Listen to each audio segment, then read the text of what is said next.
नमस्कार, माझे नाव प्रणाली अकमार आहे। माझ्या शाळेचे नाव जिल्हा परिषद माध्यमिक शाळा पानसनेरगाव आहे। मी इयत्ता 7वीमध्ये शिकत आहे। आज मी तुम्हाला या पुस्तकाविषयी माहिती सांगणार आहे। या पुस्तकाचे नाव आहे धोंडीराम झाला जिल्हा अधिकारी। या पुस्तकाचे लेखक आहेत सिंधुताई दहिफळे। या पुस्तकात धोंडीराम झाला जिल्हा अधिकारी ही एका मुलाच्या भविष्याची गोष्ट आहे। मी तुम्हाला ती गोष्ट सांगणार आहे। एक धोंडीराम नावाचा मुलगा होता। एके दिवशी त्याची आई त्याला म्हणाली, धोंडीराम उठ बरं, तुला शाळेत जायचं नाही का? तेव्हा धोंड्या म्हणाला, नाही आई, मला थोडंसं झोपू दे ना। आणि नंतर त्याची आई म्हणाली तुला बाप तिकडं नशा करतोय आणि तू इकडं झोपा काढायला। तेव्हा धोंडीराम पटकन उठला आणि शाळेत जायच्या तयारीला लागला। तो म्हणाला, आई, मी शाळेत जाणार नाही। त्याची आई म्हणाली, रोजच्या रोज तुझं हेच नाटक आहे। मला माझ्यासोबत रानात येतो आणि तुला शाळेत जायला काय होतं? दिवसभर तर तू इकडे तिकडे फिरतो आणि रोट्या खातो।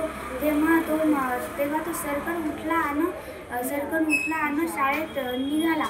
तो शाळेत गेला। त्याला खूप उशीर झाला होता। तो त्याच्या बाईंना म्हणाला, बाई, मी आत येऊ का? बाईंनी एक नजर त्याच्याकडे टाकली।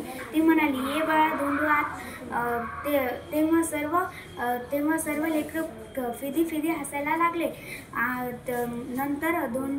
नंतर धोंड्या शेवटच्या बेंचवर जाऊन बसला। त्याची बाई त्याला म्हणाली, धोंडू इकडे ये। तेव्हा पण सर्व विद्यार्थी त्याच्यावर हसायला लागले। तो बाईजवळ गेला। बाई त्याला म्हणाल्या, धोंडीराम, तू इतके दिवस शाळेत का नव्हता आला? तेव्हा तो म्हणाला, बाई, काय सांगू तुम्हाला? तेव्हा बाई सावध झाल्या आणि म्हणाल्या, धोंडीराम, तुला बेरीज, वजाबाकी व इंग्रजीचे काही येते का नाही? तेव्हा धोंडीराम म्हणाला, हो बाई, मला तसं सर्व येते, फक्त माझं शाळेत मन लागत नाही। बाई म्हणाल्या, का बरं धोंडीराम? तेव्हा तो म्हणाला, माझी आई तिकडे रानात काम करते व माझा बाप नशा करतो। माझा बाप माझ्या आईला नेहमी मारतो। माझी आई विनंती करत असते, मारू नका, पण तो माझ्या आईला रोज मारतो आणि माझी आई राबते आणि रात्री उपाशीच झोपते। धोंडीरामच्या या म्हणण्यानं बाईचं पण मन खूप दुखावलं। नंतर शाळा सुटली। बाई म्हणाल्या, उद्या ये हा नक्की धोंडीराम? तो म्हणाला, हां बाई, येईन नक्की मी उद्या। नंतर धोंडीराम घरी आला आणि त्याची आई त्याला म्हणाली, तुझा बाप आज नशा करायला नाही गेला? तुझा बाप तर इकडंच आज घरीच झोपलाय, सकाळपासून उठला पण नाही। धोंडीराम त्याच्या बाजवळ गेला आणि म्हणाला, बा, तुम्हाला काय झालं? उठा ना, मी आज शाळेत गेलो होतो। मी तुम्हाला शाळेतल्या गप्पा सांगतो। तुम्ही आज बाहेर पण नाही गेले आणि आज तुम्ही उठले का नाही? तेव्हा त्याच्या बानं त्याला काही उत्तर दिलं नाही। नंतर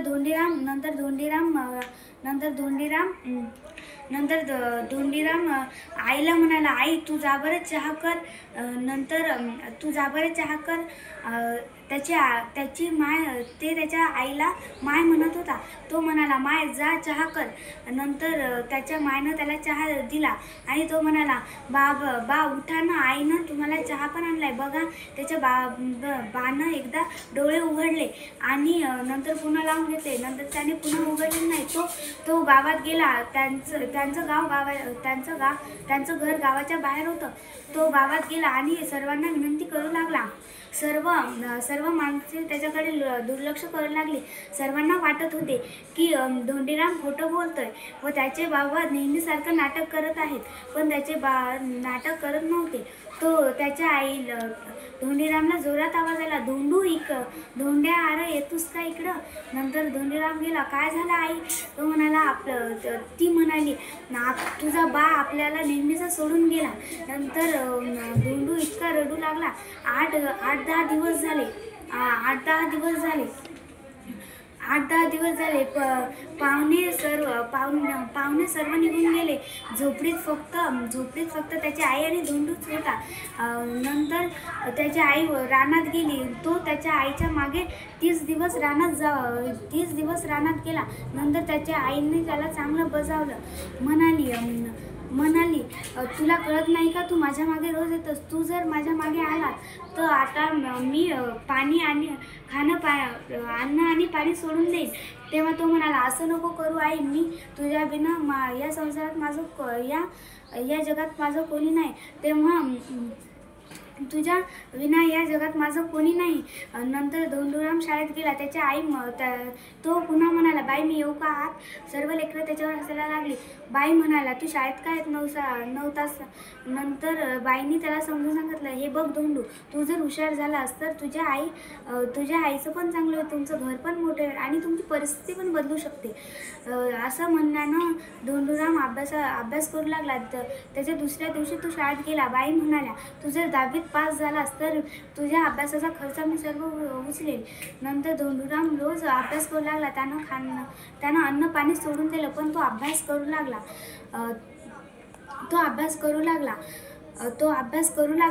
नंतर त्याची 10वीची परीक्षा आली. तो 10वीच्या परीक्षेत वर्गात नाही तर जिल्ह्यात पास झाला होता. तो खूप खुश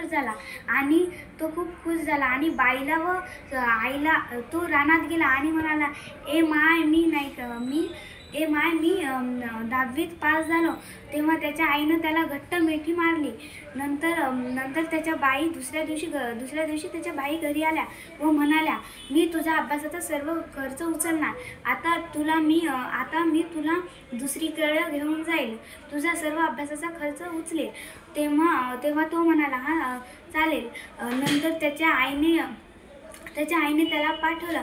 त्याच्या घरचं दुसऱ्या दिवशी बाई टांग्यात बसून आल्या. त्याला टांग्यात बसून तिकडे घेऊन गेला. नंतर 2-3 महिने झाले.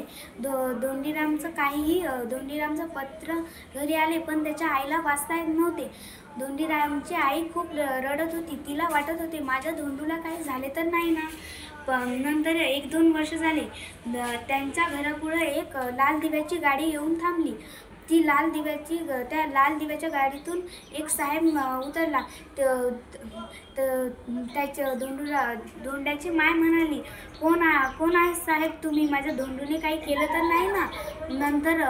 नंतर तो म्हणाला, अहो माय, मी तुझा धोंडू. नंतर मायनं त्याला घट्ट मिठी मारली आणि ते दोघंही बाईंकडे निघून गेले.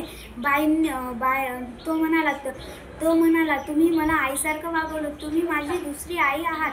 चला आपण तिघं पण संग राहूयात. नंतर ते तिघं संग राहायला लागली आणि धोंडूरामने विचार केला, माझ्यासारखाच काही विद्यार्थ्यांना मी अनाथ आश्रम खोलून त्यांना शिकवेन. धन्यवाद.